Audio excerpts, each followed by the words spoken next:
দুনিয়ার জীবনকে প্রাধান্য দেয়া যাবে না। ওয়ামা হাদিহিল হায়াতুদ দুনিয়া ইল্লা মাতাউল গুরুর, সম্পূর্ণ মরীচিকা। মরীচিকা দেখেছেন? দুনিয়ার জীবন যে কি জিনিস, যারা আল্লাহর পথে পরীক্ষার সম্মুখীন হয়েছে ওরা জানে। মানে কিচ্ছু না, মানে মুহূর্তে আল্লাহ পাক ইহকাল পরকালের ফয়সালা করে ফেলবে। আমরাও বুঝবো, এটা আমরা বুঝবো না এমন নয়। ইয়াং ছেলে রাস্তায় যাচ্ছে, বাইক নিয়ে খুব দাবরানি দিচ্ছে, আছে না? হঠাৎ অ্যাক্সিডেন্ট, ডেট, স্পট ডেট। এটা দুনিয়ার জীবনটা। সারা জীবন দুনিয়ার পিছনে ছুটেছে, শেষ বয়সে হতাশ, কিছুই পেলাম না। পাবে না, কারণ আল্লাহর পথে না চললে শেষ বয়সে গিয়েও কিছু পাবেন না। যন্ত্রণা, হতাশা, গ্লানি ছাড়া। তখন দেখবেন আত্মহত্যা করে শেষ, ডেট। দেখবেন অনেক প্রতাপশালী বাচ্চা বড় বড় লেকচার দিচ্ছে, হঠাৎ রাস্তায় হাঁটতে হাঁটতে ডেট। সারাদিন রাত জেনা করেছে, মদ খেয়েছে, জেনা ছড়িয়েছে সমাজে, নগ্নতা, অশ্লীলতা ছড়িয়েছে, ভাইরাস মহামারী দিয়ে শেষ। দুনিয়ার জীবন কি জীবন? চোখের সামনে অহরহ এগুলো ঘটনা দেখছি আমরা। যাচ্ছে খুব সাদা আহ্লাদ করে, বর বিয়ে করতে যাচ্ছে, কার অ্যাক্সিডেন্ট, শেষ, ডেড। কিছু সাহাবী তো এমনও ছিলেন, বদরের যুদ্ধ করতে এসেছেন, হাতের মধ্যে কিছু খেজুর আছে, খেজুর খাচ্ছেন, খোরমা খেজুর খাচ্ছেন। তখন নবী সাল্লাল্লাহু আলাইহি ওয়াসাল্লাম দাঁড়িয়ে ভাষণ দিচ্ছেন যে ওয়াসাবিকু ইলা মাগফিরাতিম মির রাব্বিকুম ওয়া জান্নাহ। ওই যে আয়াতটা আছে, তোমরা এগিয়ে চলো তোমাদের রবের ক্ষমার দিকে এবং জান্নাতের দিকে। আরদুহা কাআরদিস সামাই ওয়াল আরদ, যার প্রশস্ততা আসমান এবং জমিনের সমান। সাহাবী খেজুর খেতে খেতে খেজুরটা ফেলে দিলেন। আরেকজন সাহাবী জিজ্ঞাসা করলেন যে খেজুরটা ফেলে দিলেন কেন? তিনি বলছেন এই খেজুরগুলো খেতে অনেক সময় লেগে যাবে। নবী সাল্লাল্লাহু আলাইহি ওয়াসাল্লাম এমন কথা বলেছেন, এটা শোনার পরে আমি আর এক সেকেন্ড নষ্ট করতে যাচ্ছি না। খেজুর ফেলে দিয়ে যুদ্ধে ঝাঁপিয়ে পড়লেন, দেন শহীদ হয়ে জান্নাতে চলে গেলেন। তারাও তো মৃত্যুর স্বাদ গ্রহণ করেছেন, তাই না? সুমাইয়া রাদিয়াল্লাহু আনহা, আবু জাহেল তাকে নির্যাতন করছে, তার লজ্জাস্থানে বর্ষা ঢুকিয়ে দিয়ে, চিন্তা করতে পারেন, লজ্জাস্থানে বর্ষা নিক্ষেপ করে হত্যা করল। সুমাইয়া রাদিয়াল্লাহু আনহা দেখতে কালো বর্ণের, চেহারা সুন্দর নয়, হয়তোবা আপনার মতো সুন্দর নয়, জান্নাতে এখন হাসছে ইনশাআল্লাহ তাআলা।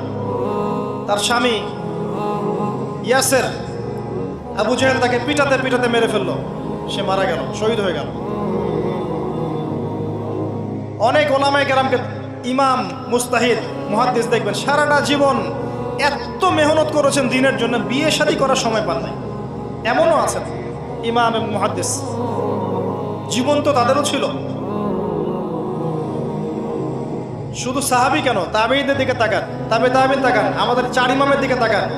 আবু হানিফা রাহিমাহুল্লাহ শেষ বয়সে জেলখানায়, কথিত আছে বিষ প্রয়োগে তাকে হত্যা করা হয়েছে। তার টাকার অভাব ছিল না, তিনি কিন্তু আমার মতো হতদরিদ্র ছিলেন না। আল্লাহ পাক তাকে সম্পদও দিয়েছিলেন, সমস্ত সম্পদ বিলিয়ে দিয়েছেন দিনের জন্য। ইমাম শাফিঈ রাহিমাহুল্লাহ, তার দিকে তাকান। আহমদ বিন হাম্বল রাহিমাহুল্লাহ, তার দিকে তাকান। তাকে পিটানো হচ্ছে আর বাগদাদের রাস্তায় ঘোরানো হচ্ছে, কারণ সমাজের মানুষ ফতোয়া দিয়েছে একটা, তিনি ফতোয়া দিচ্ছেন আরেকটা।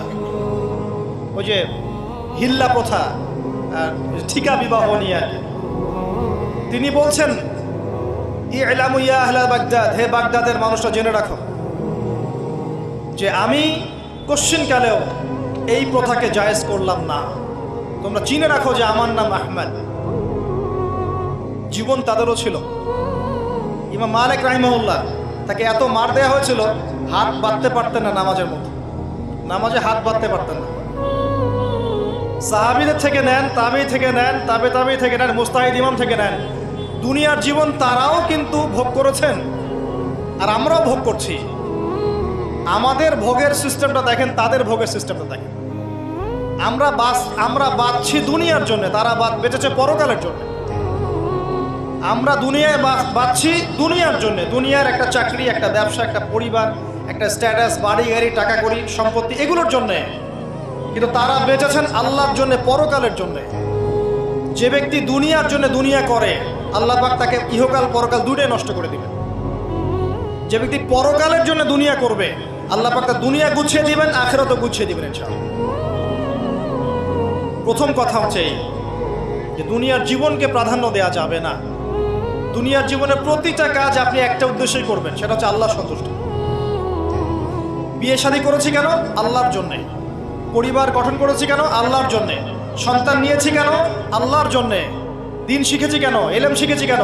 আল্লাহর জন্যে। চাকরি কেন করি? আল্লাহর জন্যে। প্রতিটা কাজ ইবাদত হবে যদি আপনি মুহাম্মদ সাল্লাল্লাহু আলাইহি ওয়াসাল্লামের তরিকা মেনে চলেন। ওয়া মা খালাকতুল জিন্না ওয়াল ইনসা ইল্লা লিয়াবুদুন, শুধুমাত্র ইবাদত করার জন্যই আল্লাহ পাক জিন এবং মানুষ জাতিকে সৃষ্টি করেছেন। আপনাকে আল্লাহ পাক এই হায়াতটা দিয়েছেন। এখন বাকি সময়টা চিন্তা করেন, আগামী 30-40 বছর কিভাবে কাটাতে চান? দুনিয়ার জন্য বাঁচবেন না আল্লাহর জন্য বাঁচবেন? যদি আল্লাহর জন্য বাঁচতে চান, সর্বশেষ হেদায়েত আল কোরআন এবং সর্বশেষ নবী মুহাম্মদ সাল্লাল্লাহু আলাইহি ওয়াসাল্লাম, এর বাইরে কিচ্ছু নাই ভাই। সারা দুনিয়ার মানুষ মিলে যদি বলে যে কোরআন সুন্নাহর মধ্যে আছে সুদ হারাম, কিন্তু সুদ হালাল হালাল হালাল, কোশ্চিনকালে হালাল হবে না। সারা দুনিয়ার মানুষ একটা মাঠে যদি এসে বলে সুদ হালাল, সুদ ভালো, কোশ্চিনকালে হালাল হয়ে যাবে না, হারামই থেকে যাবে। সারা দুনিয়ার মানুষ যদি বলে পর্দা করার দরকার নাই, এটা সেকেলে সেকেলে সেকেলে, এটা সেকেলে হয়ে যাবে না, এটা ফরজ থেকে যাবে। কিচ্ছু নাই কোরআন সুন্নাহর বাইরে, কিচ্ছু নাই। যা আছে দেখছেন বোগাস, যার কোনো ভিত্তি নাই, মানুষের মন গড়া প্রবৃত্তির অনুসরণ। এখন আপনি যখন কোরআন এবং সুন্নাহর কাছে আসতে চাইবেন, তখন কিন্তু আপনি চতুর্দিক থেকে বাধা পাবেন। এই পথ চলাটা এত সহজ হবে না। হ্যাঁ, কাদের জন্য সহজ হবে? যারা প্রোটেস্ট্যান্ট মুসলিম হবে। কি মুসলিম? প্রোটেস্ট্যান্ট মুসলিম। এটা কেমন? মানে ওটাও ঠিক এটাও ঠিক, সুদ খেলেও হয় না খেলেও হয়, পর্দা করলেও হয় না করলেও হয়, নামাজ পড়লেও হয়, মাঝে মাঝে ছাড়লেও হয়, যাকাত দিলেও হয় না দিলেও হয়। মডারেট প্রোটেস্ট্যান্ট মানে কোরআন সুন্নাহয় যা আছে এগুলো খুব কঠিন মনে হয়, এটা মৌলবাদী মৌলবাদী মনে হয়, এগুলো মানলে তো এই যুগে চলা যায় না, এগুলো ওই যুগের জন্যে। এরকম ভার্সনে যারা চিন্তা করবে তাদেরকে কষ্ট পেতে হবে না। তারা দেখবেন কষ্ট না করেই দুনিয়ার জীবন কাটিয়ে দিচ্ছে, ওদের কোনো বাধা বিপত্তি আসবে না। আপনি যখন কোরআন সুন্নাহকে আঁকড়ে থাকবেন, কেমন করে আঁকড়ে থাকবেন? মারির দাঁত দিয়ে কামড়ে থাকবেন, নবীজি বলেছেন। মারির দাঁত দিয়ে কামড়াতে বলেছেন, সামনের দাঁত দিয়ে কামড়ালে ছটকে যাবে, টান দিলে ছিঁড়ে যাবে। মারির দাঁতে কামড় দিলে, টান দিলে সহজে ছিঁড়বে না। এভাবে থাকলে আপনার মাথা আসবে। এখন আপনার সামনে দেখবেন আপনি কিছু ফিতনা এবং কিছু সলিউশন। আপনি নিয়াত করেছেন যে আপনার যে গুনাহগুলো হয়েছে এগুলো থেকে আপনি তওবা করবেন ইনশাআল্লাহ। আগামী দিনগুলো আপনি কোরআন এবং সুন্নাহ অনুসারে চলবেন। এই কথার সাথে একমত আছেন তো? এখন চলতে গিয়ে দেখবেন যে আপনি কিছু স্পষ্ট বিষয় দেখতে পারবেন যেগুলোর সাথে আসলে কোরআন সুন্নাহর খুব একটা মিল পাওয়া যাবে না। আপনি দেখবেন স্পষ্ট শিরক করছে মুসলিমরা, আপনি দেখবেন স্পষ্ট বেদাত করছে, আপনি দেখবেন হারাম খাচ্ছে। মুসলিম যুবকরা মাদক, পর্নোগ্রাফি, জেনা, ফ্রি মিক্সিং, আপনার জুয়া, ক্যাসিনো, এই যে আপনার টিকটক প্রজন্ম, এগুলো নিয়ে ব্যস্ত আছে। আপনি স্পষ্ট দেখবেন মেয়েরা বেহায়ের মতো ঘুরে বেড়াচ্ছে। আপনি স্পষ্ট দেখবেন যে আপনি হালালে থাকলে চাকরি পাচ্ছেন না। আপনি স্পষ্ট দেখবেন পরিবারের লোকজন কথা শোনে না। আপনি এমনও দেখবেন ওলামায়ে কেরামের মাঝে ঐক্য নাই, এমন দেখবেন। আপনি এমনও দেখবেন যে মানুষ দিনকে দুনিয়ার বিনিময়ে বিক্রি করে দিচ্ছে। আর এমন দেখবেন যারা আপনার উপরে আছে তারা দিন সম্পর্কে তেমন কোনো জ্ঞান রাখে না। এমন জটিল পরিস্থিতিতে আপনি কি করবেন তখন? এরপরে আপনি যখন বিশ্বের দিকে তাকাবেন তখন দেখবেন বিশ্বের সমস্ত পরাশক্তিরা ঐক্যবদ্ধ ইসলামের বিরুদ্ধে। বিশ্বের সমস্ত বড় বড় পরাশক্তিরা ঐক্যবদ্ধ ইসলামের বিরুদ্ধে। দেখবেন আপনি ইসলামের কোনো খিলাফা নাই, দেখবেন কোনো ইমাম নাই, কোনো আমির নাই, কোনো জামা নাই।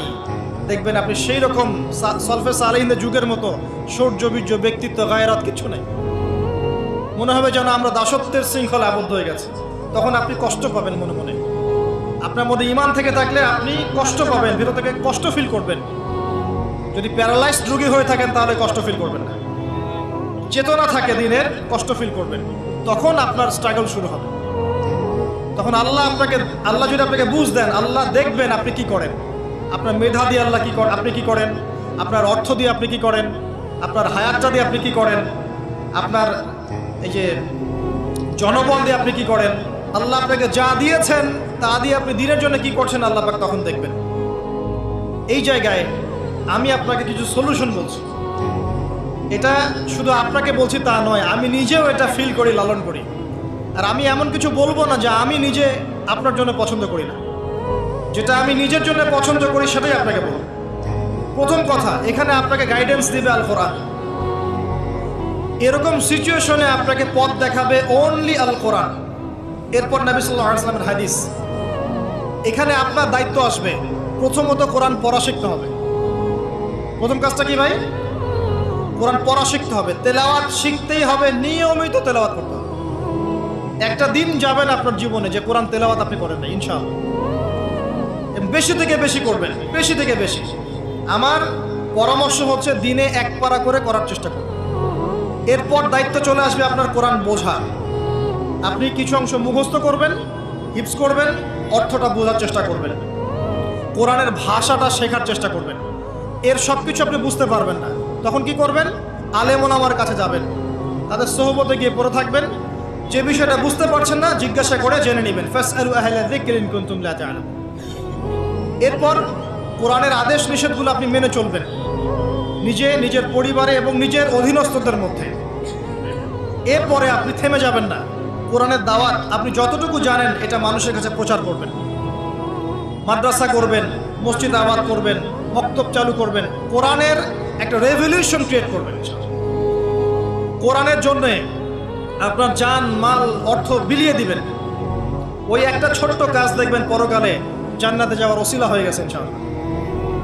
তারপরে আপনি সুন্নতকে পাবেন। ওই সুন্নতের উপরে আপনার 24 ঘন্টাকে সাজাবেন।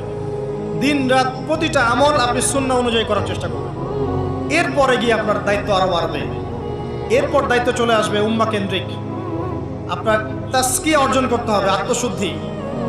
আত্মশুদ্ধি অর্জন করতে হলে সবসময় পরকালের ফিকির করতে হয়, মৌতের স্মরণ করতে হয়, বেশি বেশি কোরআন তেলাওয়াত করতে হয়, এতিমের মাথায় হাত বোলাতে হয়, আপনার সাদাকা বেশি বেশি করতে হয়, মাঝে মাঝে রোজা রাখতে হয়। এগুলো করতে থাকলে আল্লাহর জিকির বেশি বেশি করতে হয়, আল্লাহর ধ্যান করতে হয়, আল্লাহকে ডাকতে হয়, দোয়া করতে হয়, আত্মশুদ্ধি অর্জন হবে।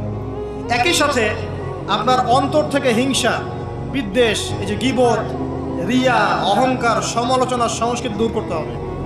মনের মধ্যে অহংকার, হিংসা, বিদ্বেষ থাকলে আল্লাহর নূর পাওয়া যাবে না, তখন তাসকিয়া অর্জন হবে না। আল্লাহর নূর না আসলে আপনি খিজির হতে পারবেন না, যে অনেক দূর পর্যন্ত দেখতে পারে। সূরা কাহফের মধ্যে ঘটনা পাবেন। আর এই শেষ জামানায় টিকতে হলে আপনাকে খিজির হতে হবে, দূর পর্যন্ত দেখতে হবে। শোনেন, দূর পর্যন্ত দেখতে না পারলে বর্তমানকে মনে হবে ভবিষ্যৎ। এখন যে ফিতনাময় পরিবেশে বসে আছে এটা বর্তমান, এটা ভবিষ্যৎ নয়। একটা কথা বলেছিলাম বেশ কয়েক বছর আগে যে আপনার এমন একটা সময় আসতে যাচ্ছে যখন ক্যাশলেস সোসাইটি থাকবে, মানে কাগজের টাকাটাও থাকবে না। অনেক দিন আগের কথা। তখন কিছু মানুষ আমাকে বলেছিল, পরামর্শ দিয়েছিল এবং শুভাকাঙ্ক্ষী আর কি আমার। আর দিন দিন আমার শুভাকাঙ্ক্ষী বাড়ছেই আলহামদুলিল্লাহ, যে ভবিষ্যৎ বক্তা, তুমি হচ্ছে ভবিষ্যৎ বক্তা। আমি বলেছিলাম যে আমি যেটা বলেছি এটা ভবিষ্যৎ না, এটা বর্তমান। বর্তমান সম্পর্কে আপনার খবর নাই বলে বর্তমানকে আপনার ভবিষ্যৎ মনে হচ্ছে। এখন যা দেখছেন এগুলো বর্তমান, এগুলো ভবিষ্যৎ না। খুব অল্প সময়ের মধ্যে এই পরিস্থিতিগুলো দেখবেন পরিবর্তন হয়ে গেছে। আসেন, যখন ব্যক্তিকেন্দ্রিক কাজ শেষ হয়ে যাবে তখন আপনাকে উম্মাহ কেন্দ্রিক চিন্তা করতে হবে। তাসকিয়া অর্জন করে ওলামায়ে কেরামের মাঝে ঐক্যের চেষ্টা করতে হবে। ঐক্যটা হবে মন থেকে। মন থেকে সবাইকে ভাই মনে করলে পরে ঐক্য হবে। যদি মন থেকে সবাইকে নিজের ভাই মনে করতে না পারি, মুসলিম ভাই মনে করতে না পারি, ঐক্য হবে না। যদি আমি মনে করি আমি জান্নাতের ডিলার, তোমার লিজ লাগলে আসো নিয়ে যাও, ঐক্য কখনো হবে না। অনলাইনে যাবেন দেখবেন সারা দিন কাদা ছড়াছড়ি। আর এমন এমন বিষয়গুলোকে নিয়ে আমরা কাদা ছড়াছড়ি করছি যেগুলো নিয়ে কথা না বললেও পরকালে কিছু যায় আসবে না ইনশাআল্লাহ। এমন এমন ইস্যু নিয়ে আমরা কাদা ছড়াছড়ি করি যেগুলো নিয়ে কথা না বললেও আমার জান্নাত জাহান্নামের ফয়সালা হবে না ইনশাআল্লাহ। এগুলো ওই বিষয় নয়, মৌলিক বিষয় নয়। আর আমরা যখন এগুলো নিয়ে ব্যস্ত থাকি, ইসলামের শত্রুরা দেখবেন ইসলামকে দমন করার আরো 10 ধাপ এগিয়ে যায়। আমরা ইন্টেলেকচুয়াল হতে পারছি না, ঐক্যের চেষ্টা করতে হবে, যার যার জায়গা থেকে করতে হবে, এবং মিসাল দৃষ্টান্ত নিজেকে স্থাপন করতে হবে যে নিজে যখন সবার সাথে মিশবো তখন দেখবেন মানুষ রিসিভ করে নিবে যে হ্যাঁ উনি সবখানেই আসছে, উনি সাম্প্রদায়িক চিন্তা করছে না। বিষয়গুলো হচ্ছে উম্মা কেন্দ্রিক চিন্তা করতে হলে ঐক্যের বিকল্প নাই। আর এই রেসপন্সিবিলিটি আমার মতো দায়ীদের নয়, মূলত এই রেসপন্সিবিলিটিটা হচ্ছে মূলত ওলামায়ে কেরামের। তারা যখন একত্রিত হবেন, ঐক্যবদ্ধ হবেন, তাদের মধ্য থেকে দেখবেন একজন আমির বের হয়ে গেছে, এবং তিনি যখন নেতৃত্ব দিবেন তখন জনগণ তার পিছনে তাকে ফলো করবে। ধর্মতাত্ত্বিক নেতৃত্বের কথা বলছি আমি। ধর্মতাত্ত্বিক নেতৃত্ব কি পলিটিশিয়ান দিতে পারবে? কারণ পলিটিশিয়ানদের কাছে কি ধর্মের সব জ্ঞান থাকে? স্বাভাবিক থাকবে না, কারণ তারা পড়াশোনা করেননি এইভাবে, তাদের কাছে পলিটিক্সের জ্ঞান আছে। আপনি যখন ধর্মতাত্ত্বিক ঐক্যের কথা বলছি তখন ধার্মিকদেরকেই তো দায়িত্ব নিতে হবে, এবং ধার্মিকদের মধ্যে যারা স্কলার, বিজ্ঞ বরেণ্য ওলামায়ে কেরাম, তাদের মধ্যে ঐক্য প্রথম দরকার। অনুসারীদের মধ্যে ঐক্য দিয়ে লাভ নাই। প্রথমে ঐক্য লাগবে আগে বড় বড় লেভেলে, তারপরে দেখবেন জনগণ ঠিকই আলেমকে মেনে নিয়েছে, তখন আপনি দেখবেন একটা ভালো শক্তি আপনি অর্জন করতে পারছেন। আদারওয়াইজ যখন আপনি বিক্ষিপ্ত বিচ্ছিন্ন, কেউই আমাদেরকে মূল্যায়ন করেন, যতই স্লোগান দেন, শোডাউন করেন, আইওয়াশ করেন, আদতে কিন্তু কেউ মূল্যায়ন করছে না আমাদের। আর আল্লাহ রাব্বুল আলামিন কোরআনে বলেছেন, এখন এই আয়াত কোথায় আছে আল্লাহ ভালো জানেন, এই আয়াতের বাস্তবতা কোথায় সেটা আল্লাহ ভালো জানেন। ওয়া'তাসিমু বিহাবলিল্লাহি জামিআ ওয়ালা তাফাররাকু, এই আয়াতটা কোরআনের মধ্যে আছে, এটা কোরআনের মধ্যে আছে, আল্লাহ পাকের কিতাবের মধ্যে এই আয়াতটা আছে, ওয়া'তাসিমু বিহাবলিল্লাহি জামিআ, তোমরা আল্লাহর রজ্জুকে শক্ত করে ধরো ঐক্যবদ্ধভাবে। আচ্ছা, এটার উপরে আমল না করে আমরা যদি এড়িয়ে যাই, এটা কোরআনের অবমাননা হয় না? এটা কোরআনের অবমাননা হয় না? যখন কোরআনে স্পষ্ট বলা হচ্ছে তোমরা সুদ খেও না, তারপরেও খাচ্ছি, অবমাননা হয় না? আল্লাহ বলছেন জেনার ধার কাছেও যেও না, তারপরেও করছি, তখন অবমাননা হয় না? আমরা মানে আবেগ প্রদর্শন করার চাইতে বিবেকবান হয়ে কাজগুলো করলে বেশি ভালো হতো। কোরআনের সম্মান সর্বোচ্চ শিখরে তখনই পৌঁছাবে যখন এর আদেশ নিষেধের উপর আমল করা হবে, এবং আমরা আমল করে দেখাতে পারবো, এবং ইনশাআল্লাহ আমরা পারবো। যদি কেউ পারে পৃথিবীতে, শুধু মুসলিমরাই পারবে ইনশাআল্লাহ। এবং মুসলিমদের মধ্যে যারা পারবে না, আল্লাহ পাক ওদেরকে সরিয়ে দিবেন, নতুন প্রজন্ম আল্লাহ পাক নিয়ে আসবেন ইনশাআল্লাহ। যুব সমাজ পারবেই, পরবর্তী তরুণ প্রজন্ম এবং আগামী ছোটদের প্রজন্মরা পারবেই ইনশাআল্লাহ। যদি কেউ পারে, এরাই পারবে ইনশাআল্লাহ। ইনশাআল্লাহ দেখবেন আমাদের মতো মানুষদেরকে দিয়ে যদি কাজ না হয়, আল্লাহ পাক আমাদেরকে সরিয়ে দিবেন, দিয়ে এমন এমন মানুষ আল্লাহ পাক তৈরি করবেন যারা এই চেয়ারগুলোতে বসে কোরআন সুন্নাহকে হাতে নিয়ে বিশ্বকে নেতৃত্ব দেবে ইনশাআল্লাহ। আসবে এক সময়, অপেক্ষা করতে থাকেন, কারণ আমরা আখিরুজ্জামানের হাদিসগুলো সম্পর্কে জানি। একটা সময় চলছে মুসলিমদের ডমিনেশনের সময়, এরপর একটা সময় আসবে যখন মুসলিমরাই এই বিশ্বকে নেতৃত্ব দেবে ইনশাআল্লাহ। ইসলামই হবে এই বিশ্বের একমাত্র সুপার পাওয়ার।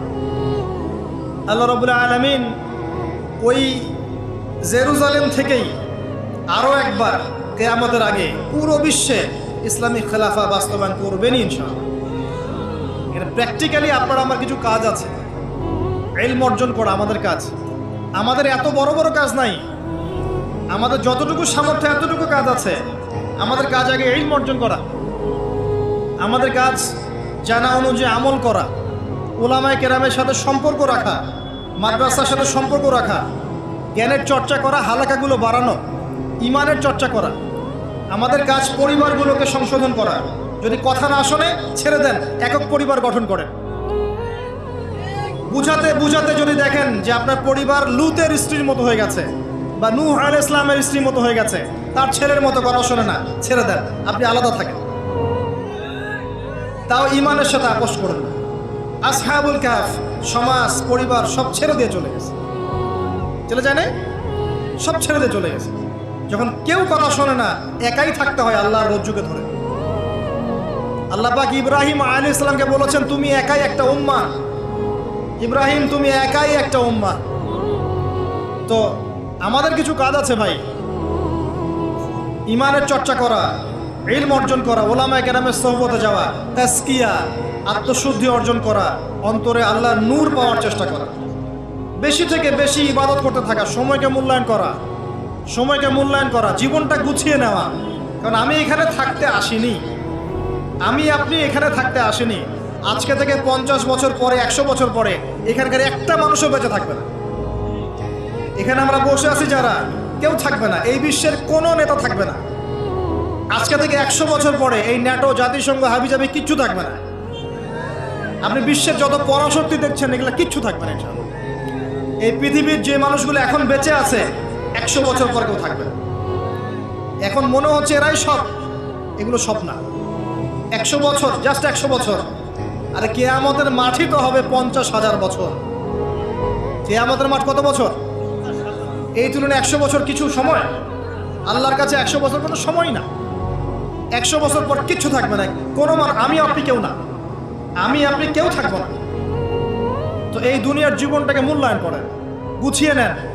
আপনি জীবনের প্ল্যান করেন, আগামী 5 বছর আপনি কি করতে চাচ্ছেন, কতটুকু পড়তে চান, কি সনদ অর্জন করতে চান, কোন কোন বই আপনার পড়া হয়নি। আগামী 5 বছরের মধ্যে আপনার একটা ভালো জব দরকার। কি জব করবেন আপনি, যেটা করলে আপনি হালাল খেতে পারবেন। কত বছর আপনি বিয়ে করতে যাচ্ছেন এবং বিয়ের পর আপনি কিভাবে সন্তান প্রতিপালন করবেন। যখন আপনার বয়স 50 হবে তখন আপনার ছেলের বয়স কত হতে পারে, প্ল্যান করতে হয় জীবন সম্পর্কে। এবং আমি সেভ করব সম্পত্তি ভবিষ্যতের জন্যে। কিসে সেভ করব? আমি এমন সম্পত্তি যদি সেভ করি, জমাই, যেটার মূল্য সামনে গিয়ে কমে যাবে, তাহলে আমি ঠকবো। যদি আমি এমন সম্পত্তিতে সেভ করি যেগুলোর মূল্য বাড়বে, আমি জিতবো। জীবনকে নিয়ে প্ল্যান করতে হয়। এবং এই সময়টুকুতে আমি দিনের জন্য কি করতে চাই, দিনের জন্য আমি কতটুকু করতে চাই। আমার দ্বারা কি একটা মসজিদ করা সম্ভব না? আমার দ্বারা কি একটা মাদ্রাসা করা সম্ভব না? আমি কি একটা এতিম প্রকল্প করতে পারি না? আমি কি একটা বিধবাদের প্রজেক্ট করতে পারি না? আমি কি একটা মা বোনদেরকে নিয়ে সেলাই মেশিনের কোনো প্রজেক্ট করতে পারি না? আমি কি মানব সেবামূলক কিছু কাজ করতে পারি না? ছোট্ট একটা সামাজিক সংগঠন করতে পারি না? কিছু একটা তো করতে পারি আমি। আল্লাহ পাক কি আমাকে কোনো প্রতিভা দেন নাই? আল্লাহ পাক কি আমাদেরকে কোনো প্রতিভা দেন নাই? একজন আলেম হয়ে আমি কি 100-200 ছাত্র বের করতে পারি না? একটা বড় এমন একটা প্রতিষ্ঠান কি করতে পারি না যেখান থেকে বছরে বছরে মাশাআল্লাহ বিশ্ব বরেণ্য আলেমরা বের হবে? পারি না? কিছু তো পারি। আল্লাহ পাক কিছু তো শক্তি আমাকে দিয়েছেন। আল্লাহ পাক তো বলেননি আমাকে এখন অস্ত্র নিয়ে নামো মাঠে, বলেছেন? আমার তো পরিবেশই নাই। বাংলাদেশের মানুষ 90% মুসলিম বলছি আমরা, দেখবেন 80% নামাজ পড়ে না, দেখবেন 80% কোরআন পড়তে জানে না, যাকাত দেয় না, পর্দা করছে না, যুব সমাজের জীবনের উদ্দেশ্যে ঠিক নাই, সারা দিন রাত অপসংস্কৃতি নিয়ে পড়ে আছে। এখন বেসিক কাজগুলো না করে কি আপনি বড় রেজাল্ট পাবেন? কখনো না। এই বেসিক কাজগুলো আমরা করতে পারি। এবং সবচেয়ে বড় একটা কাজ হচ্ছে আমাদের জায়গা থেকে উম্মার মাঝে ফাটল সৃষ্টি না করে ইউনাইটেড করার চেষ্টা করা যায়।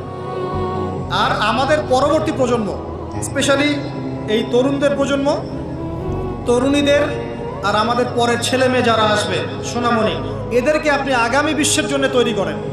এটা বড় চ্যালেঞ্জ। বড় বড় আলেম তৈরি করেন। দেখেন দিন দিন আলেমদের সংখ্যা কমে যাচ্ছে।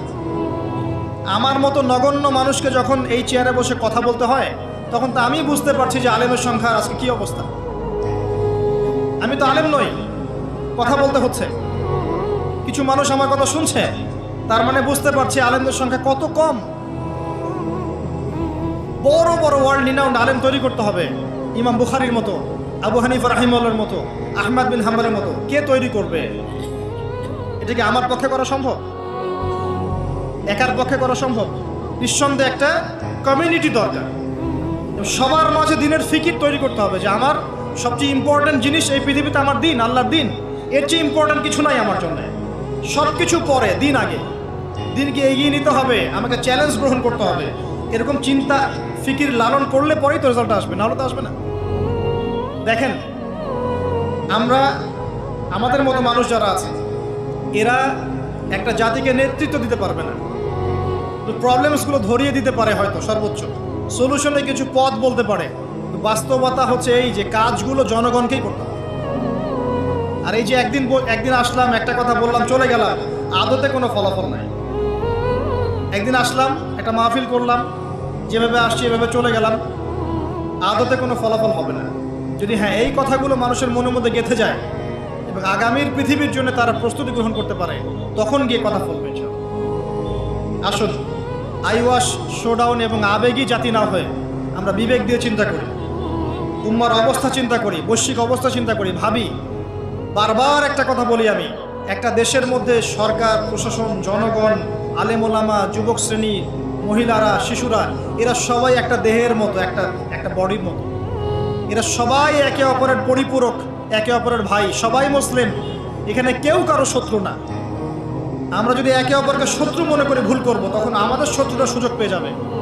আমরা সবাই একে অপরের পরিপূরক, সবাইকে নিয়ে, দেশকে নিয়ে, জাতিকে নিয়ে, উম্মাকে নিয়ে এগোতে হবে। আল্লাহ পাক আমাদের যুব সমাজকে বোঝার তৌফিক দান করুন, আমিন।